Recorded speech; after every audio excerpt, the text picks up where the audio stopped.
Her mother's number lit up my phone while the last box sat open on the floor. I didn't answer at first. The apartment was too quiet. No hum from the fridge, no footsteps from the hallway. Just the sound of my own breathing, slow and careful, like I was afraid of making a mistake by inhaling too loudly. I had left 3 hours ago, not angry, not yelling, not slamming doors. I had smiled, said one word, understood. Now her mother was calling. Again. I looked at the box. Inside it were small things, a mug with a crack down the side, a sweater she liked to steal, a photo we never framed. I finally answered. "Hello?" I said. Her mother sounded confused, not mad, not kind, just lost. "Why did you leave?" she asked. "She said you packed everything while we were at the party. Did something happen?" I watched dust float in the air like tiny ghosts. "Yes," I said. Silence. "She told us you didn't feel well," her mother said. "She said you didn't want to come." I closed the box. I thought of her words from earlier that day. Calm, careful, practiced. "My family thinks you're lesser than my ex. I don't want awkwardness." I had nodded, smiled again, understood. On the phone, her mother waited for me to explain. I didn't rush. Some truths need time before they land. That morning, I had asked a simple question. Why wasn't I invited? I said it gently, like I already knew the answer and was giving her a chance to change it. She didn't look at me right away. Her eyes stayed on her phone. Her thumb stopped scrolling. Then she sighed. "They just don't see you the same way," she said. I waited. She finally looked up. "My ex was more impressive," she said. "They compare. It's not fair, but it's how they are." I felt something move inside my chest. Not break, not shatter. Shift. "So you didn't want me there?" I said. "I didn't want it to be awkward," she replied. She said it like she was being kind. I asked one more thing. My voice stayed steady. "Do you agree with them?" She didn't answer right away. That pause told me everything. I nodded, smiled again. Understood. She went to get ready for the party, humming, happy. I stayed behind. That was when I noticed the small things I had ignored before. Her phone lighting up with a name I didn't recognize. Her brother's friend list on social media.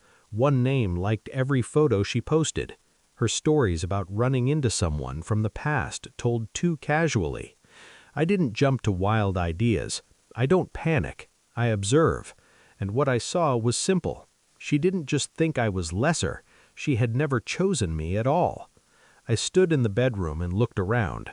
This wasn't my home. It was a waiting room. I packed slowly, not because I was sad, because I wanted to think. Every item I folded felt like a question answered. The sweater she loved, given to her by someone else. The book on her nightstand, written by her ex. The framed picture turned face down, him and her brother, arms around each other. I didn't confront her. I didn't cry. I sent one message to her brother's friend, the name that appeared everywhere. "Hey, quick question. Are you at the party tonight?" 3 dots appeared. "Yeah, with her family. Why?" My hands didn't shake. "Just checking," I replied. I took screenshots, saved them, quietly. Then I left. I watched from my car as she laughed and hugged people, as she leaned close to him, as her family smiled at a picture that didn't include me. I wasn't angry. Anger is loud. This was something else. This was clarity. I drove away before the cake was cut. I didn't block her. I didn't call. I let the silence grow. At home, I laid everything out.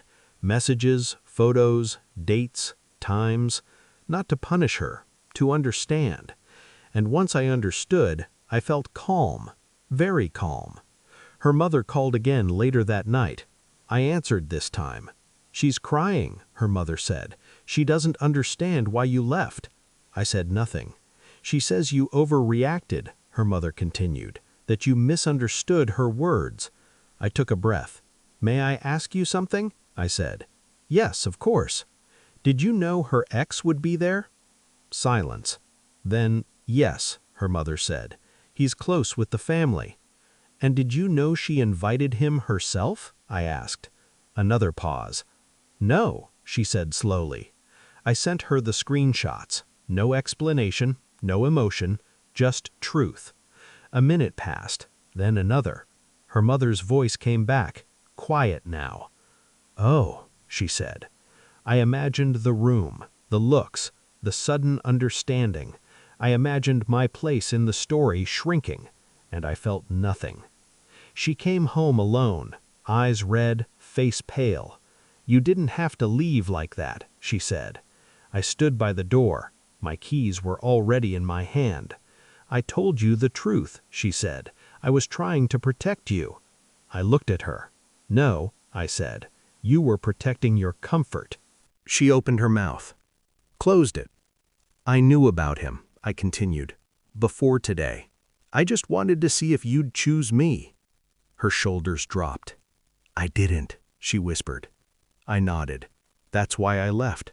She reached out. I stepped back. "I said I understood," I reminded her, "and I meant it." I walked past her. She didn't follow. I don't hate her. Hate needs care. I simply removed myself from a place where I was never meant to stay. Some people don't betray you loudly. They smile, they explain, they ask you to be smaller, and when you refuse, they act surprised. I learned something important. Silence is not weakness. Leaving is not losing. Sometimes the strongest thing you can say is nothing at all. I didn't disappear. I stepped forward. Without her.